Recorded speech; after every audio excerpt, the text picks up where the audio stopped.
안녕하세요. 저는 칠순을 훌쩍 넘긴 늙은이입니다. 지지리도 가난했던 제가 벼락부자가 되자 자식들은 저를 요양원으로 보내려고 하더군요. 그런 자식들에게 아비로서 참교육을 시킨 저의 이야기를 들어봐 주세요.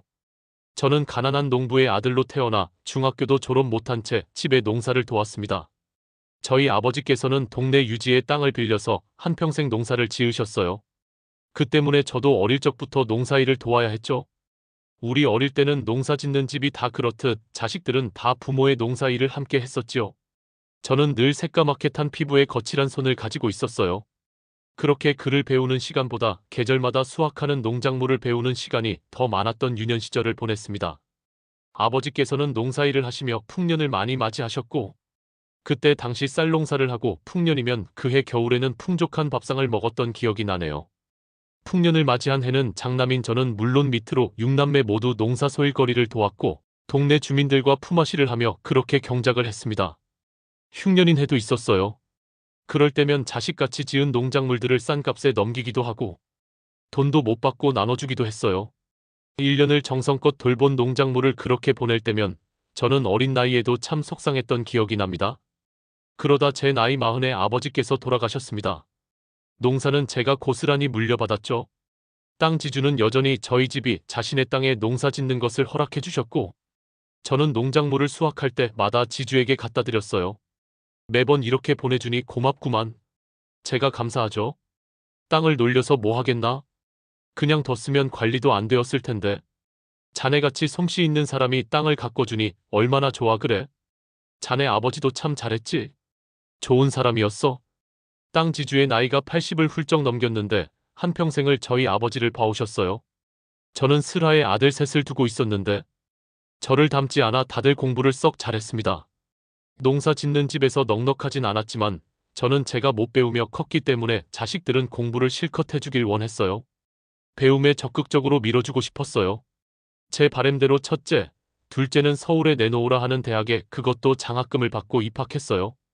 그리고 첫째 아들은 변호사가 되었고 둘째 아들은 서울의 이름만 대면 다 아는 좋은 회사에 취직을 했습니다. 막내 아들은 고향에 있는 대학을 나와서 마을 금고에 취직을 했죠. 막내는 심성이 착하고 배려심도 많아서 늙은 부모만 두고 갈 수 없다고 고향을 지킨다고 했어요. 참 기특한 녀석이었어요. 어렸을 때도 고사리 같은 손으로 제 일을 많이 도왔어요. 자기 형들은 공부를 핑계로 밭으로는 코빼기도 안 비쳤는데 막내 아들은 학교를 마치면 늘 밭으로 와서 저와 아내를 도왔습니다.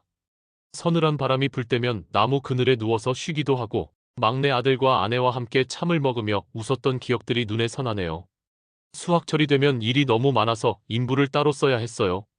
그때마다 새 아들에게 일거리를 부탁했는데 그때마다 첫째와 둘째는 다음 주가 시험이에요. 그런 거 할 시간 없어요. 농사일은 민재시키세요. 라고 신경질을 내기 일쑤였어요. 연년생이었던 둘은 고등학생이 되자 더더욱 신경이 예민해졌고 서울에 있는 대학교에 갈 거라고 공부만 미친 듯이 했던 것 같아요. 애들이 공부를 잘하니 뒷바라지 잘해서 대학 졸업을 잘 시켜야겠다는 생각은 있었지만 갈수록 버릇이 없어지는 아이들을 보며 아내는 늘 힘들어했어요. 그럴 때마다 저와 아내에게 웃음을 주는 건 막내 아들뿐이었어요. 실제로 첫째, 둘째 아들은 막내 아들과는 잘 놀아주지도 않고 늘 따돌림을 했죠. 나이 터울이 8살이나 나기도 했고 농사일이며 집안일도 곧잘 도와주는 막내 아들을 미워했던 것 같아요. 다른 집은 나이 터울이 있는 동생을 잘만 돌보던데 어찌 된 게 우리 집 큰 두 아들은 막내를 귀찮아하고 심부름만 시키는 등 부려먹기 일쑤였죠. 어려서부터 항상 첫째, 둘째 둘이서만 놀았어요. 그래서 막내 아들은 형들보다는 부모인 저와 아내와 보내는 시간들이 더 많았어요. 한 배에서 태어났지만 새 아들은 참으로 달랐습니다. 그렇게 세월이 흘러 첫째, 둘째, 셋째 모두 장가를 갔고 저희 부부는 막내 아들과 함께 살았어요. 막내 며느리는 동네 유지의 딸이었는데 그 아이가 태어나서부터 다 큰 성인이 될 때까지 다 지켜봐왔던 아이였고 심성이 얼마나 착한지 동네에 소문이 자자한 아이였습니다. 막내 아들이 부모님을 모시고 살고 싶다고 했을 때도 너무 당연하게 그렇게 하자고 했던 착한 며느리이었습니다. 지금 세상에서는 잘 찾을 수 없는 며느리이었죠. 너희 불편한데 뭐하러 같이 살아. 집도 오래됐고 너네끼리 오순도순 재밌게 살아. 아버지, 어머니 저희가 같이 살고 싶어서 그래요. 제 나이 36에 그때 당시에는 늦게 본 막둥이 아들이 얼마나 듬직하게 이야기하는지 저희 부부는 참 고마웠어요. 어느덧 환갑을 바라보고 있는 저에게 아들은 아버지 이제 농사일은 그만하시고 편히 쉬세요. 아들이 셋인데 용돈 받아서 두 분 사시면 되는데 뭐하러 그렇게 고생하세요. 아직 괜찮아? 내가 안 하면 저 땅은 다 어쩌니? 주인 할아버지께 이제 경작은 힘들 것 같다고 말씀드리세요. 아버지, 사실 농사일은 쉽지 않았어요. 그리고 아내가 너무 많은 고생을 해서 나이가 들수록 그것이 마음에 걸렸죠. 첫째, 둘째 아들 장가 보내기 전에 상견례를 할 때도 두 아들은 저와 아내를 부끄러워했습니다. 뜨거운 햇볕에 다 그을린 얼굴과 손이 자신들 공부시킨다고 그렇게 된 줄도 모르고 말이에요. 엄마, 옷이 그렇게 없어? 이런 날까지 꼭 그렇게 없어 보이게 입어야 해? 큰아들의 말이었어요. 야이 배은망덕한 놈 같으니 엄마한테 그게 무슨 말버릇이냐? 큰며느리는 정치하는 집에 하나밖에 없는 딸이었는데 그런 며느리를 본다고 얼마나 바라는 것이 많았던지 집에 있는 돈이며 없는 돈이며 다 끌어다가 큰아들 집을 해주었습니다. 막내 아들이 큰형 장가 가는데 보태라고 그동안 본인 장가 가려고 모아놓은 돈을 고스란히 내놨죠. 아버지, 이 돈 큰형님 집 사는데 보태세요. 이 돈이 다 뭐니? 그동안 제가 모은 돈이에요. 저한테 받았다는 말씀은 하지 마시고요. 막내 아들은 이처럼 배려심도 많은 아이였어요. 그 사실도 모른 채 고마운 줄도 모르고 큰 아들은 가난한 집 구석이 싫다며 소리를 질렀었죠. 둘째 아들도 별반 다르지 않았습니다. 둘째 며느리는 같은 회사 다니는 처자였는데 처음 우리 집에 인사를 와서는 많이 놀라더라고요. 그리고는 빨리 가자며 아들에게 눈치를 주더군요. 첫째, 둘째 며느리는 명절이든 제사든 늘 잠깐 얼굴만 빼꼼히 내밀고 가기 바빴어요. 모든 일은 셋째 며느리 몫이었어요. 같이 사니까 더욱더 그랬겠죠. 동서 고생했지? 그래도 동서는 집에서 노니까 시간이 되잖아. 나랑 형님은 일을 하니까 도와주고 싶어도 도와줄 수가 없네. 제가 듣는데도 저렇게 말하는 둘째 며느리가 얼마나 얄밉던지요. 그저 집에 오면 돈 봉투만 내밀고 가기 바쁜 첫째, 둘째 아들과 며느리와는 반대로 막내 며느리는 종갓집이라 제사도 많은데 그 많은 일들을 혼자서 싫은 소리 한 번 없이 다 했어요. 저와 아내는 바보처럼 뭐든 다 들어주는 막내에게 늘 미안한 마음과 고마운 마음을 가지고 있었죠. 그러던 어느 날 땅 지주로부터 연락이 왔어요. 김씨, 내가 죽을 때가 다 된 것 같아. 어르신 무슨 말씀이세요? 더 오래오래 건강하게 사셔야죠. 하지만 지주의 건강 상태는 매우 안 좋아 보였어요. 90을 바라보고 있었으니 말도 제대로 못하셨죠. 내가 자네를 60년을 봤지? 내 어르신 세월이 벌써 그렇게 되었네요. 자네도 많이 늙었구려. 내 어르신. 쭈글쭈글하죠. 이제 저도. 허허. 그래도 자네는 자식들 셋이 다 잘 되지 않았는가. 나는 자식 하나도 없이 늙어가니 그것이 참 서럽구만. 지주에게는 자식이 없었어요. 하나뿐인 아들이 젊은 나이에 교통사고로 먼저 세상을 떠났어요. 지주는 대대로 내려오는 땅과 많은 유산들이 있었는데 자식이 없어. 저 돈 다 끌어안고 갈 수도 없고 하며 한숨 쉬셨어요. 그래서 말인데 내가 가진 땅과 유산 자네 앞으로 주겠네. 네. 어르신 그게 무슨 말씀이세요? 그걸 왜 제게? 내가 사람 볼 줄 알지. 자네처럼 정직하고 착한 사람도 없지. 내가 이 돈 다 저승 갈 때 들고 가겠나? 어디 돈을 좋은 곳에 잘 쓸 수 있는 사람한테 주고 가야지. 지금처럼만 살아. 그리고 많이 베풀며 살아. 어르신, 울지 말게. 다 자네 조상들이 잘 산 거니? 저는 너무 놀라서 아무 말도 하지 못했고 눈물만 났습니다. 지주는 저희 아버지 때부터 그리고 저에게 이르기까지 한 평생을 한결같이 욕심 없이 정직하게 열심히 산 저희 집을 유심히 보고 계셨어요. 그렇게 지주는 저에게 선물 같은 유산을 남겨주시고 세상을 떠났습니다. 저는 하루아침에 농지 2만 평의 소유자가 되었고 수많은 유산을 받게 되었습니다. 이 소식을 들은 첫째, 둘째 아들 며느리가 집으로 찾아와서는 아버지, 저 로펌 하나 내주세요. 저 아시잖아요. 저 진짜 잘할 수 있는 거. 저 좀 도와주세요, 아버지. 아버지, 저희 집 하나 사주세요. 이제 곧 둘째도 태어나는데 지금 있는 집에서는 세 식구 살기도 어려워요. 제사 때나 농사 수확철에는 코빼기도 안 보이던 아들. 며느리가 제가 벼락부자가 되니 하루가 멀다 하고 찾아왔습니다. 저는 그 아이들에게 이론 한 푼도 쓰고 싶지 않았어요. 벼락부자가 되었다고 해서 달라질 것은 없었어요. 저는 물려받은 2만 평이라는 땅에서 경작하고 있는 많은 사람들에게 계속해서 농사를 짓도록 해주었고, 저는 여전히 새벽이면 아내와 밭에 나가서 일을 했어요. 아버님, 이제 농사 일은 그만하세요. 아버님, 그 돈으로 저희 죽을 때까지 쓸 돈 충분히 되잖아요. 며느리들이 밭으로 찾아와서 저와 아내를 말렸고, 저희가 들은 채도 하지 않자 어느 날은 참거리를 가져왔다면서 음식을 가지고 오기도 하고, 어느 날은 손자들을 데리고 와서는 자고 간다고 하질 않나? 갈수록 가관이더군요. 저는 그동안 고생한 막내 아들과 며느리에게 작은 집을 하나 해주겠다고 했고, 아버님, 저희는 이 집에서 두 분 모시고 사는 게 좋아요. 막내 며느리가 말했습니다. 그동안의 행실로 보아 막내 며느리의 진심을 느낄 수 있었어요. 그래서 저는 살고 있는 집을 허물고 그 위에 막내 아들, 며느리와 함께 살 집을 지었습니다. 그때 동안 저희는 며느리의 친정집에 2달을 머물렀는데, 원래도 잘 알고 지낸 사이라 너무 편하게 잘 지낼 수 있었어요. 집이 완성되자 첫째, 둘째 아들 며느리들은 아예 짐을 싸서 내려왔어요. 아버지, 저 돈 해주실 때까지 서울 안 올라가요. 그렇게 하세요. 이제는 무슨 반협박이었습니다. 형은 지금 로펌 만드는 게 중요해? 우리는 살 집이 없다고. 형은 결혼할 때 아버지한테 집 받았잖아. 이 자식이, 너는 집 안 받았어? 형 집이랑 내 집이랑 같아? 평수가 2배 차이야.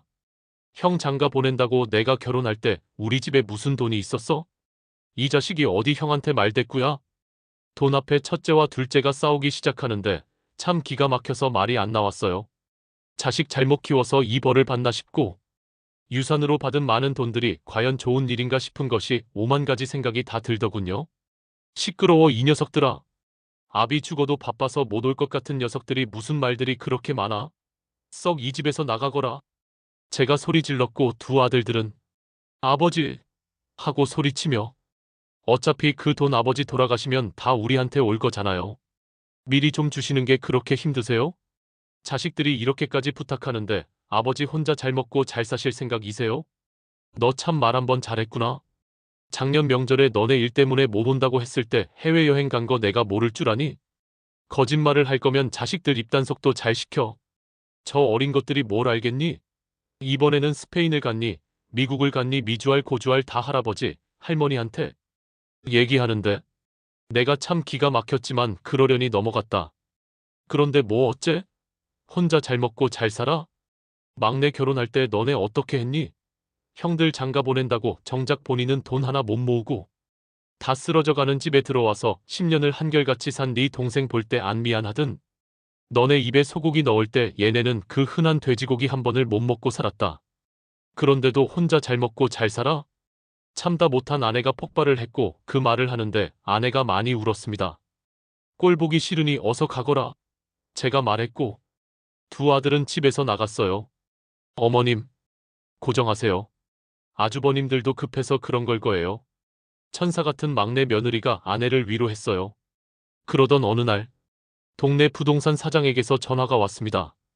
아이고 김 사장님 좋은 소식이 있어요. 부동산으로 나와보세요. 저와 아내는 무슨 일인가 싶어 부동산으로 갔어요.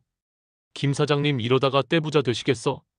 저는 영문을 몰라 어리둥절하고 있으니 지금 여기 땅값이 10배가 올랐어요. 제가 경작하고 있는 땅을 비롯해서 지주에게서 소유권, 이전 받은 2만 평 되는 땅이 10배가 뛰었다는 이야기였습니다. 앞으로 여기저기에서 땅 산다고 많이들 올 것 같은데 그 큰 땅 그렇게 두지 말고 이번에 파는 건 어때요? 한번 생각해 보겠소? 그렇게 아내와 부동산을 나와서 당신 생각은 어때? 글쎄요.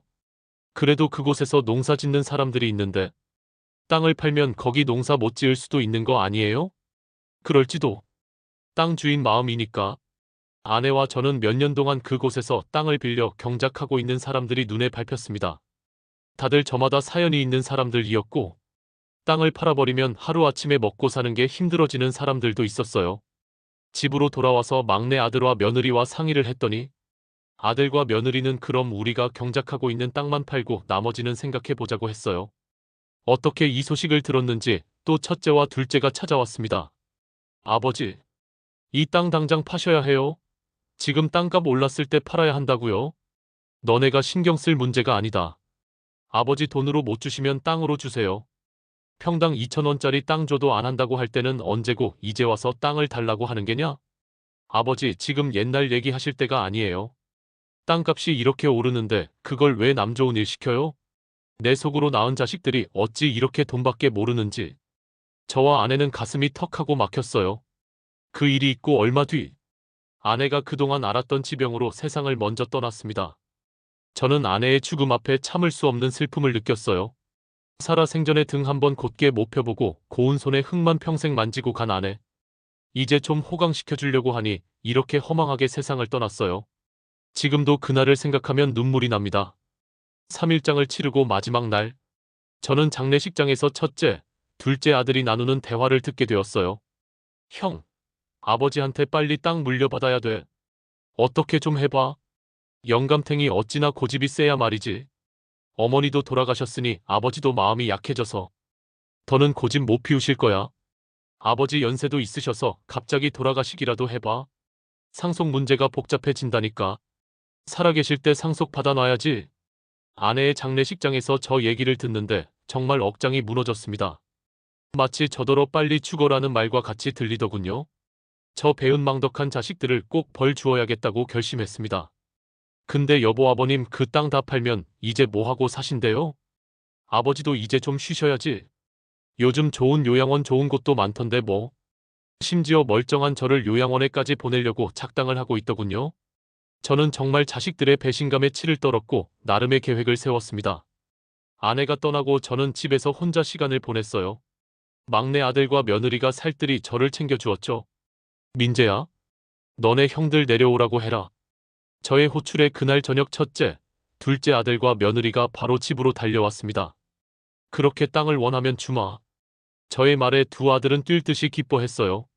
대신 조건이 있다. 첫 번째 조건은 지금 그 땅에 경작하고 있는 사람들이 있으니 최소한 1년은 기다려줘야 한다. 그들에게도 다른 길을 준비할 시간을 주는 것이 예의다. 아버님, 물 들어왔을 때 노저어야 한다고요? 아버님, 그 사람들 생각한다고 돈 날려버릴 생각이세요? 이번엔 며느리들이 난리였어요. 두 번째 조건은 지금 나와 막내 며느리가 경작하고 있는 땅에 농사를 너희가 직접 지어라. 네? 뭐라고요?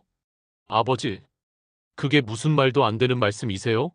지금 뭐 일도 다 때려치우고 귀농하라는 말씀이세요? 그 땅을 한 번도 밟아보지도 않은 녀석들이 그 땅을 탐낼 자격이 있어?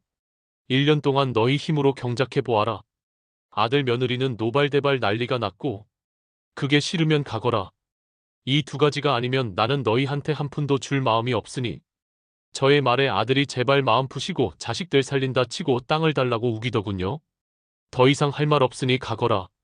저는 안방으로 들어왔어요. 그렇게 며칠 후 첫째, 둘째 아들이 집으로 찾아왔습니다. 아버지 저번에 말씀하신 대로 그럼 1년 뒤에는 10,000평씩 저희 앞으로 해주시는 겁니다. 그래. 그 두 가지 조건을 지킨다면 너희한테 주겠다. 주말 아들 둘이가 짐을 싸서 집으로 내려왔습니다. 눈 딱 감고 1년만 고생하자. 그리고 한몫 챙겨서 서울 올라가자라는 속셈이 훤히 보였어요. 며느리들은 손자들 학교 때문에 서울에 있고 첫째와 둘째는 회사까지 그만두고 내려왔더군요. 참 돈이 이렇게 무섭습니다. 두 아들이 지낼 곳이 없어 저는 저희 집 주택 옆에 창고처럼 쓰고 있는 곳을 비워주었어요. 아니 아버지, 여기서 지내라고요? 그럼 어쩌냐? 방이 없는데. 아니 2층에 빈 방 있잖아요. 그 방은 안 된다. 2층은 민재네 공간인데 너네가 2층에 들어가면 얼마나 불편하겠니? 제 말에 두 아들은 투덜댔지만 막내 아들은 땅 한 평도 안 받아가는 걸 아니 더 이상 불평을 하진 못했어요. 그렇게 돈밖에 모르는 두 아들의 농사가 시작되었습니다. 제가 적어준 대로 아침 4시에 일어나서 농사를 시작했어요. 아마도 미칠 노릇이었을 겁니다. 하지만 저는 제가 죽기 전에 제발 두 아들이 돈의 소중함을 알고 세상에 공짜는 없다는 것을 가르쳐주고 싶었어요. 농사를 지으면 세상사 진리를 배우게 됩니다. 뿌린 만큼 거두고 내가 물 준 만큼 자란다라는 것을요. 저는 두 아들이 그것을 깨우치길 바랬어요. 그날 저녁, 처음 해보는 일이라 두 아들은 기진맥진 녹초가 되어 집으로 돌아왔고 창고 옆에 있는 농기구 씻는 곳에서 샤워를 했습니다. 절대로 우리가 살고 있는 집에서 우리의 생활을 방해하지 않는다는 것도 지켜야 했죠. 2달이 지났을까요? 두 아들이 저를 찾아와서는 아버지, 저희가 이렇게 생고생하는 거 보시니 좋으세요? 저희 너무 힘들어요. 태어나서 몸으로 하는 일을 해본 적이 없는 두 아들에게 농사일이 만만치 않았을 겁니다. 그래서 못하겠다는 게냐? 아버지, 제발 저희 좀 살려주세요. 저희 진짜 죽는 꼴 보고 싶으세요? 땅을 물려받는 조건 자체가 너무 불합리해요. 그럼 막내 민재한테는 뭘 물려주실 건가요? 민재에게는 민재 몫의 돈을 물려줄 생각이다. 아버지 그냥 저희한테 돈 주세요. 저희 도저히 못하겠어요. 둘째가 소리 질렀고 그러고 보니 두 아들은 처음 왔을 때보다 많이 늙어 있더군요. 그래. 그럼 민재 앞으로 주려고 했던 돈을 너희한테 주겠다. 대신 저 땅은 민재한테 물려주는 거에 불만 없지? 네 아버지. 혹한 농사일에 지친 두 아들은 땅값보다 적어도 좋으니 현금을 달라고 했습니다. 저는 다음날 두 아들에게 각각 현금 재산을 물려주었고 막내 아들에게 2만 평 땅 전체를 증여해 주었어요. 그렇게 첫째, 둘째 아들은 그 길로 시골에는 발길을 끊었어요. 예상은 했었지만 참 씁쓸하더군요. 차라리 더 이상 속 시끄러운 일 없이 이게 낫겠다고 싶었어요. 막내 아들은 금고를 그만두고 저를 대신해서 농사를 지었습니다. 며느리와 함께요. 손자 녀석과 함께 내 식구가 행복한 나날을 보내고 있던 어느 날 부동산 사장한테서 전화가 왔습니다. 김 사장님, 가지고 있는 그 땅에 어마어마한 리조트가 들어온답니다. 이 촌구석에 무슨... 뭐요? 리조트요? 골프도 치고 온천도 있고 어마어마하게 짓는답니다. 김 사장님 진짜 대박 나셨어요. 누가 팔아라고 해도 무조건 가지고 있으세요. 미친 듯이 땅값이 오를 겁니다. 저는 막내 아들과 며느리에게 이 소식을 전했고 그날 우리는 웃고 울며 기뻐했어요. 어머님께서 살아서 다 누르고 가셨으면 좋았을 텐데요. 막내 며느리가 눈물 지었습니다. 그러게. 아마 위에서 흐뭇하게 보고 있을 게다. 이 소식을 들은 첫째, 둘째 아들과 며느리가 난리를 쳤습니다. 아버지, 리조트가 들어온다는데 그 돈을 민재한테 다 주실 생각이세요? 아버님, 아니시죠? 이렇게 땅값이 오를 줄 모르고 저희가 현금 받은 건데. 아버님, 이건 너무 불공평하죠? 저희한테도 그만큼 주세요. 아버지, 무슨 말씀 좀 해보세요. 그 돈을 민재 혼자 다 가진다는 게 말이 돼요? 아들, 며느리 이야기를 듣고 있는데 숨이 막히고 화가 치밀어 올랐습니다. 너네가 농사 못 짓겠다고 땅은 포기하고 돈으로 달라고 하지 않았니? 아, 그건 이렇게 될 줄 모르고 한 거고요. 이 땅이 이렇게 오를 줄 알았으면 저희가 그렇게 했겠어요? 1년이고 10년이고 참고 농사 지었다고요. 이 녀석들아, 너네가 원하는 대로 다 해주었잖니? 도대체 너희 욕심은 어디까지냐? 내가 어디까지 너희를 참아야 하니? 동생 내외 보기 부끄럽지도 않니? 저는 소리 질렀고 두 아들을 내쫓아 버렸습니다. 저는 지금 막내 아들과 며느리, 예쁜 손자들과 행복하게 살고 있습니다. 물론 착한 막내 아들이 엄청나게 오른 땅값으로 형들에게 얼마씩을 주었다고 하더군요. 그럼에도 지금 이 코딱지만한 돈 가지고 생색은 나고 했다고 하니 아직도 철들긴 멀었나 봅니다. 세상 만사 참 알 수가 없습니다. 한 번의 귀인으로 인생이 이렇게 바뀌기도 하지만 돌이켜 생각해보면 저희 아버지, 또 그 아버지의 아버지가 그동안 선행으로 뿌려놓은 많은 것들이 제때에 돌아온 것 같다는 생각이 듭니다. 농사를 잘 지었지만 자식 농사는 잘 못 지어 아쉽지만 오늘도 저는 잘 커준 막내 아들을 보며 위안을 삼습니다. 많이 베풀면서 사시길 바라며 저의 긴 사연을 들어주셔서 감사합니다.